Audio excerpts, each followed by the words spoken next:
Bonjour à tous, bonjour tout le monde, bonjour tout le monde. Bon, on va parler bien évidemment de l'équipe de France. Alors, du coup, bon, comme Antonio est blessé, ça fait chier, mais c'est pas grave, ça permet de voir les jeunes.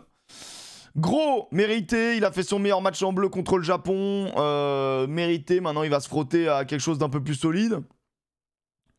Mais bon, je suis content, il était extrêmement mobile, il a été sacrément ferrailleur au niveau des bords de ruck, il a toujours alimenté, il a montré vraiment une belle énergie, un beau retour en jeu, c'est-à-dire qu'il se relève vite, il a été efficace, sur la mêlée fermée il s'est pas fait prendre. Non, moi j'ai bien aimé le match de Gros, un match vraiment référence. Certes, certains diront c'est que contre les Japonais, mais il n'empêche qu'il mérite d'être là. Et là, ça va être un peu plus complexe. Il va falloir s'envoyer. Movaka. L'ami Movaka. Bon, bah. C'est le seul qui concurrence Dupont, quoi. Où tu te dis s'il est exceptionnel. Bien évidemment, sa polyvalence, etc. C'est ce que je disais la dernière fois. Où je disais que Movaka a vraiment pris le maillot de titulaire par rapport à Marchand, parce qu'il a ce super pouvoir de pouvoir remplacer en troisième ligne. Je disais troisième ligne centre. Pourquoi? Parce qu'il l'avait déjà fait et que du coup c'était plus cohérent. C'est sûr que si j'avais dit 6, on serait foutu de ma gueule. Et j'avoue, je vais pas vous mentir, il peut le faire, mais moi je le voyais plus 8, tu vois. Mais la vérité, on l'a vu, troisième ligne, Movaka, il n'y a aucun problème. Ça tient la route. Il est très impressionnant, il a 80 minutes de niveau international dans les jambes, même à haut niveau, même sur un très gros rythme, il n'y a pas de problème. Tatafou, ça va être génial de le voir contre les All Blacks. Attention, il y a une vraie différence avec le niveau international. Ça peut tirer la langue, ça peut faire bizarre à ses organismes et tout. C'est un vrai test pour lui. Le premier test, il l'a passé haut la main, je trouve, contre le Japon. Tatafou, il a un client en face. Non, mais là, il y a du beau monde. Il y a du beau monde. Clairement, je vous montrerai après la compo, mais ils ont Lomax et Williams. Il n'y en a pas un en dessous de 135 plombes. C'est des mecs qui sont assez physiques.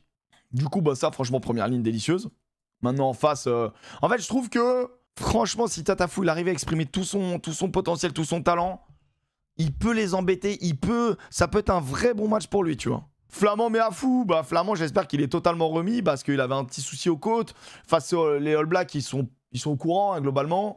Donc, je pense que... J'espère que ça va aller. Hein. J'espère que ça va aller.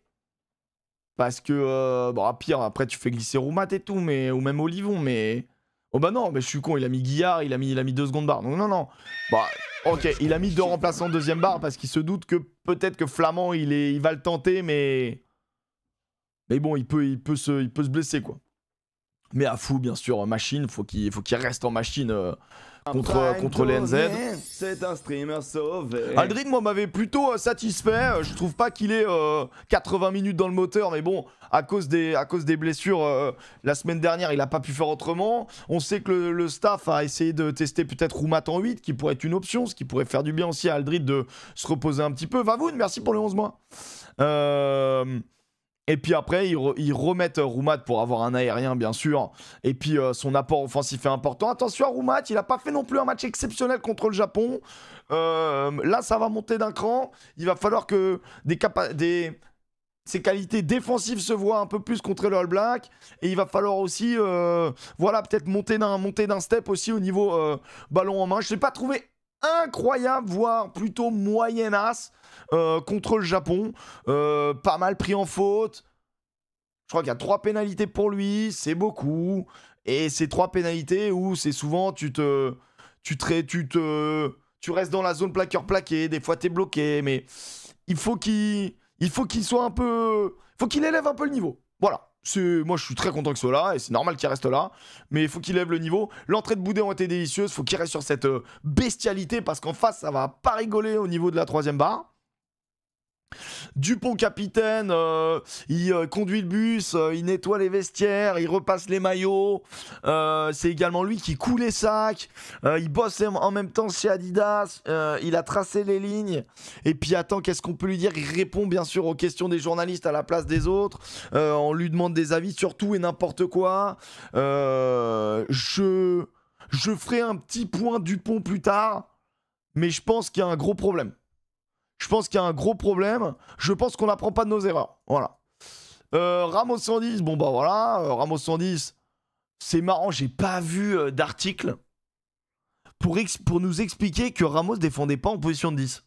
C'est marrant, j'ai pas vu ces articles-là. Je sais pas si vous les avez vus. Je sais pas si vous les avez vus, ces articles, mais moi je les ai pas vus. Tu sais, quand un 10 est un peu déplacé au niveau de la zone pour défendre, c'est marrant ça. C'est marrant, je les ai pas vus. Alors que on m'avait expliqué pourtant que genre il y avait par exemple des Irlandais qui avaient vraiment tapé, qui avaient eu la volonté de viser la zone 10 ou la zone 13 en fonction de là où était notre 10 et tout. Putain, c'est marrant comme j'ai pas vu ces articles-là. C'est fou. Sur ce, bah, Ramos, de toute manière, moi j'ai une théorie. Moi je me demande si... Non, en vrai, je sais que non, mais ça me faisait marrer de raisonner comme ça. Je me suis dit, on fait le problème Jalibert en 10, Jalibert en 10. Et est-ce que le problème, il serait pas sur Ramos en 15 ? Et du coup, il faut quand même le mettre sur le terrain parce que c'est ton buteur. Parce que t'as pas de buteur. Et du coup, t'es obligé de mettre Ramos. Et peut-être que ton nouveau système de jeu, avec cette couverture et ce besoin d'alimenter au niveau des XT beaucoup plus sur un profil beaucoup plus ailier que meneur de jeu avec ton arrière, est-ce que finalement le profil de Ramos correspond un petit peu moins bien au poste de 15 ? Et donc ma théorie c'est, si Jalibert avait 90% de réussite au pied, est-ce qu'il serait pas en 10 ? Un prime donné, Voilà. c'est un streamer sauvé. Voilà. Après en vrai, comme je l'ai dit en préambule, j'ai pensé à ça et je me suis dit, ouais non, en vrai, il sait tout faire, Ramos, il est bien. Boudéan peut buter. Boudéan peut buter des gens. Ça n'a rien à voir avec le buteur. Ah, je pense que la strat de Galtier, c'est de faire rentrer, Nolan Le Garec, de faire sortir Buros, de mettre Ramos derrière, de mettre Dupont 10 et Nolan Le Garec en 9 et ça va être magnifique. En fait, ce qui est terrible avec le cas Jalibert, parce que bon, bah voilà, c'est ce qui fait parler beaucoup, c'est que le choix de Ramos, il s'explique, tu vois. Mais les justifications de Galtier, c'est vraiment de la merde, putain, c'est de la merde. C'est vraiment, tu peux expliquer pourquoi tu choisis tes hommes, mais t'es pas obligé de chier sur le gars, quoi. Et là où je trouve ça dangereux, c'est que tout son système qu'il met en place, là, tout son système, quand j'ai analysé France-Japon, dans le petit bureau, ce qu'on vous explique et tout, ce qui a changé, allez, je résume, mais grosso merdo, ce qui a changé en défense, c'est le rôle de Dupont. Il est plus border ruck, il ferme en 13 ou il est en couverture 15. Et il y a une couverture qui se fait toujours à deux avec le 15, le 10 et le 9 en alternance en fonction de qui tape, etc. Il y en a un autre qui vient dans la ligne en zone 13. En zone ailier -1. Ok. Et donc, en attaque, tout est déterminé aussi par Antoine Dupont. Est-ce que Antoine Dupont ne s'est pas blessé en plein milieu de la Coupe du Monde ? Connard ! Peut-être pas faire tout autour de ce gars-là, putain ! Peut-être essayer de trouver des alternatives, non ? On en pense quoi ? Non ? Je comprends que tu sois très content de le retrouver. Mais l'exposer autant, est-ce que c'est pas de la grosse merde, en fait ? Moi, je ne comprends pas, putain, le manque d'apprentissage. On a joué une Coupe du Monde, non pas avec Ntamak, mais avec Jalibert, tu vois. Est-ce qu'il aurait fallu plus le préparer, peut-être, pour qu'il te convienne plus ? Est-ce qu'il aurait fallu tester Ramos avant et mettre un autre 15 ? Putain, mais c'est ça aussi ton boulot. En fait, Jean-Baptiste Elissal, il a dit un truc dans le salon tactique, que je vous invite à regarder, c'est un truc de l'équipe qui est hyper bien. Il a dit un truc très juste. Il dit, un entraîneur, il est obligé de faire son plan de jeu en fonction des joueurs qu'il a. Il est obligé de s'adapter à l'effectif. Un sélectionneur, il choisit les gars pour faire son plan de jeu. Donc, il n'y a pas d'excuse, en fait. C'est ça qui est compliqué. Alors, Mola a compris ça. Bon, t'es mignon. Mola, Dieu le Père, quand il est arrivé, il a saigné du nez quand même. Hein. Vous avez fini 12e, vous étiez en PLS. La transmission, elle était dure. Il a mis du temps.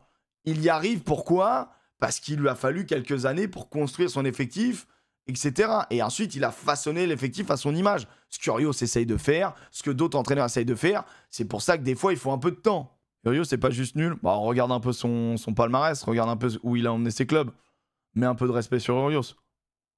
Après, moi, je veux bien qu'il nous fasse marrer et que, voilà, on va peut-être éviter de dire qu'Urios est un peintre quand on suit un peu le rugby.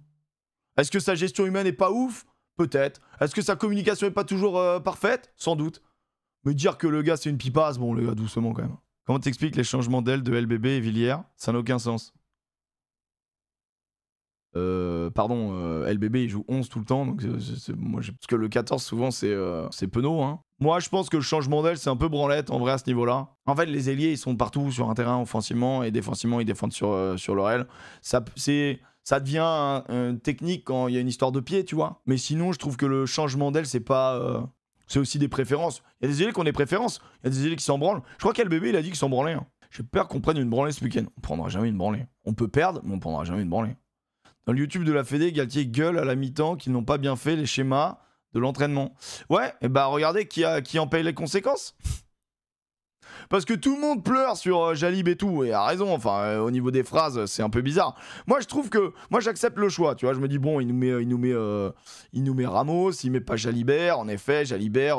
Moi, je vous ai dit, hein, si Jalibert avait 90% dans les pieds, je serais sans doute ailleurs. Mais la personne qui paye le plus... Bah c'est Barré. C'est Barré qui a mangé chaud. Et tout le monde s'en branle. Moi, les gens ont décidé de pas aimer Barré parce que son club fait un début de saison moyennasse et que lui il est pas foufou. Barré, moi j'avais l'impression qu'il avait pas fait non plus un match mauvais, tu vois. Je l'avais trouvé plutôt rassurant en l'air. Après, bon, on n'a pas été trop testé en l'air, c'est tout le problème. Toutes les personnes qui me parlent du match me disent qu'on va prendre une rouste. Ah, les gars, on n'a pas une équipe de peintres hein, quand même. Le vrai problème, c'est... Attends... C'est vraiment, moi,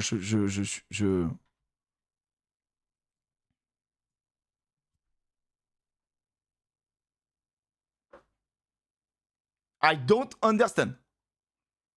Là, c'est I don't understand. Vraiment. Là, j'étais en mode, bah alors... Le Bel, c'est quoi? Il tient un camping? Moi, vraiment, c'est un bon gratteur. Énorme. Super, on n'en a pas besoin. Atisogbe, c'est un bon gratteur? Non. Et pourtant, il fait le boulot. On s'en bat les couilles. Je ne comprends pas pourquoi le Bel est pas là. Je ne comprends pas ce qui... J'adore Gabin Villiers. 2020, 2021, 2022. Rien à dire. Gabin Villiers, je trouve qu'il se perd dans le dépassement de fonction. Sauf que le concept, c'est de faire d'abord la fonction. Faire un putain de grattage avec les gros... et laisser son aile toute vide, toute nue, c'est de la merde. Franchement, et à Toulon, ça se voit depuis le début de saison. Hein. Ça se voit. Hein. Ça se voit. Et Villiers, dans les airs... Alors, j'ai eu des débats sur Instagram. Il y a des gens qui me disent Villiers-Lebel, c'est kiff-kiff dans les airs. Et bah, je ne suis pas du tout d'accord avec cette théorie. Lebel est 1000 fois plus fort dans les airs, selon moi. Mon feeling, mon impression. On lui demande d'être très lié avant d'être 6. Ah bah ouais. Et c'est pas comme si on jouait la Nouvelle-Zélande qui aime bien envoyer des petites diagos quand même. Hein? La Nouvelle-Zélande, je vous invite d'avoir le match contre l'Irlande ou l'Angleterre, surtout l'Angleterre. Ça envoie de la diago comme Jaja. Donc là, on va être testé. Donc là, on va voir notre troisième rideau. Donc là, Buros, il a intérêt de s'envoyer en l'air. Il n'y a plus d'escorte. Il va prendre des Caleb Clark. Des Sebouris dans les côtelettes, des Hardy Savea dans les sifflantes, on va rigoler. Bon, l'ami Buros, franchement, mon premier feeling c'est de me dire putain, on t'envoie au feu contre les All Blacks. Surtout que eux ils vont faire que t'envoyer des ballons en l'air, tu vas être testé, la règle des escorts, donc on n'a plus le droit de mettre des mecs devant pour protéger.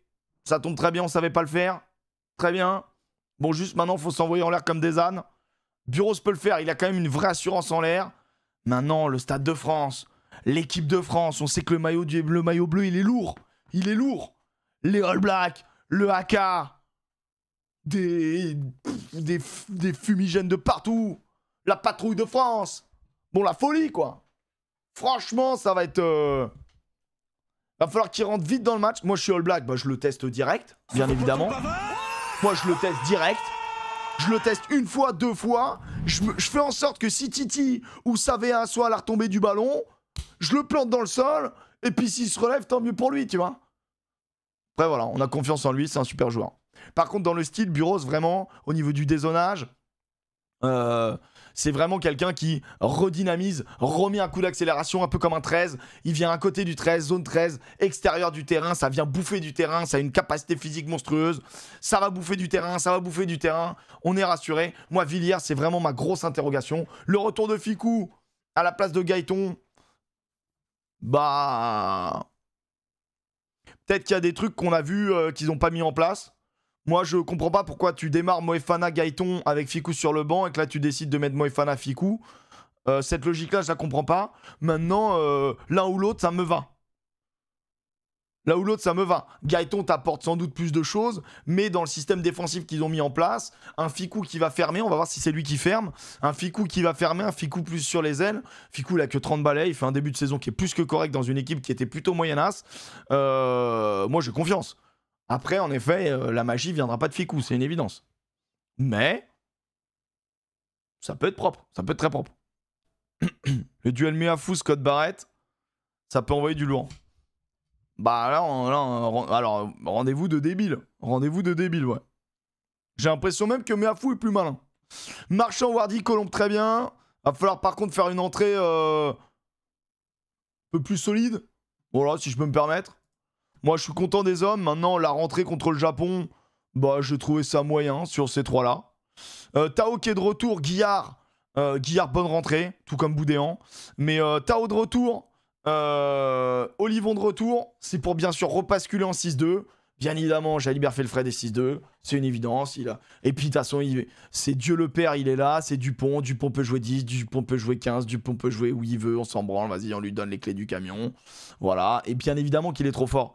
Maintenant, les gens disent qu'Antoine Dupont est très fort et que le 7 lui a fait beaucoup de bien. Le 7 lui donne également des mauvais réflexes. Le 7 lui fait tenir le ballon beaucoup trop longtemps. Alors, quand c'est borderuck et qu'il crée du danger, ça va. Mais il y a des moments, Antoine Dupont, attention le surjeu. Après, je comprends, c'était son retour en équipe de France. Zizou, je vous l'avais dit. Hein. Ok, il en fait des caisses. Attention quand même. Attention quand même, il y a des réflexes de 7 où il porte, où tu vois, il tient la balle au lieu de la donner. Il essaye naturellement de prendre la balle, reculer un peu, analyser, trouver l'espace tout de suite, ou la passe un peu cloche à Tissok B ou tout ça, tu vois. Et des fois, ça va passer, mais des fois, tu te mets un peu dans la merde. Attention à ça quand même. Genre, et là, lui donner toutes les responsabilités du monde, toute la pression du monde, ça reste qu'un être humain. Alors bien évidemment, sur un terrain de rugby, c'est Dieu le Père, mais ça reste qu'un être humain quand même. Ah puis, bien évidemment, coup score. Le moment où il décide de finir tout seul et qu'il finit pas alors qu'il peut donner à l'intérieur et marquer un essai, c'est une grosse erreur. Hein. Ça, moi, est-ce que ça peut se comparer à l'interception de Jalibert? Bah, en termes comptables, non, mais presque. Hein. Ça annonce le duel Dupont-Royard, ça va être superbe. Ça va être superbe. Mais ils ont eu un système offensif et défensif différent. Enfin, offensif un peu pareil. Mais défensif, ça devrait aller. Je pense que Dupont va foutre le bordel.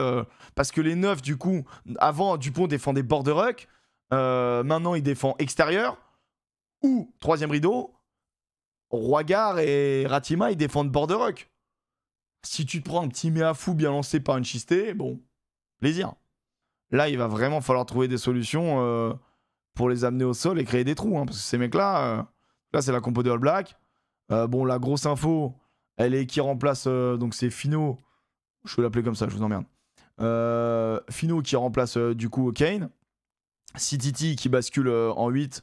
Donc, il y a une petite inversion là. En gros, Kane était 7, Cititi 6, si je dis pas de bêtises, et Savé à 8. Il y a une petite inversion. Voilà, Cititi, danger numéro 1 de cette équipe. C'est incroyable. C'est vraiment le joueur. La révélation All Black de ces derniers matchs. Hardy Savea, que j'ai trouvé un petit peu propre, mais moins visible. Mais le niveau de base du gars est fou.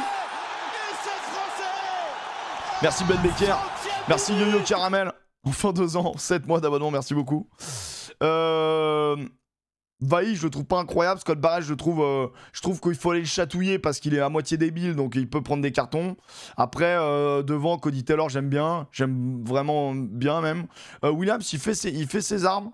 Lomax, il est très bien. La grosse info, c'est la charnière qui change totalement. On passe de du coup Ratima qui avait eu un match très difficile en Irlande où il a été beaucoup emmerdé, il avait très peu réussi. Moi je trouvais que voilà, il était passé à côté sur ce match. Ça n'empêche que bien évidemment c'est un bon joueur, sinon il serait pas numéro 9 chez les All Blacks. Mais bref, je suis pas surpris de voir Cam Roigard qui a changé totalement la physionomie du match quand il est rentré, en étant un vrai poison, un vrai danger, en ayant des prises de balles et des passes beaucoup plus laser, beaucoup plus efficaces pour trouver ses coéquipiers et faire jouer son équipe. Cam Roigard, gros danger. En plus, physiquement, c'est un athlète. Beauden Barrett qui est préféré à D-Mac. Bah, il paraît que D-Mac était exceptionnel. Il a même pris le trophée de l'homme du match. Bon, bah moi je l'avais trouvé très moyen âge, je trouvais qu'il faisait pas bien jouer son équipe. J'étais assez déçu. Et du coup, bah, je suis pas surpris de voir Beauden Barrett, je suis même inquiet de voir Beauden Barrett. Tu vois, je trouve qu'ils ont une belle. Ils ont quelque chose de plutôt délicieux. Jordi, Rico Ioane, ils se connaissent bien, surtout que Rico Ioane, à partir du moment où il commence à faire le haka, bon, bah, il commence à se sentir plus pissé, il est pas mal. Caleb Clark, je déteste ce genre d'ailier, mais il n'empêche que bah, c'est quand même un buffle. Sevouris, c'est bien. C'est bien, je préfère Sevouris à Téléa, si je peux toujours, quand t'es français. Maintenant, Sevouris, c'est quand même toujours aussi solide. Et le meilleur arrière du moment, Will Jordan, qui se régale avec les nouvelles règles, qui est extrêmement fort. Ils n'ont pas leur équipe type, comme nous, mais c'est leur dernier match. Ils sont sur une tournée, pour le moment, parfaite. Ils vont vouloir... Ils sont assis sur le visage des Anglais, sur celui des Irlandais. Ils veulent s'asseoir sur notre visage. J'espère que samedi... on va leur répondre. Et ça, j'aimerais bien, quoi. Voilà.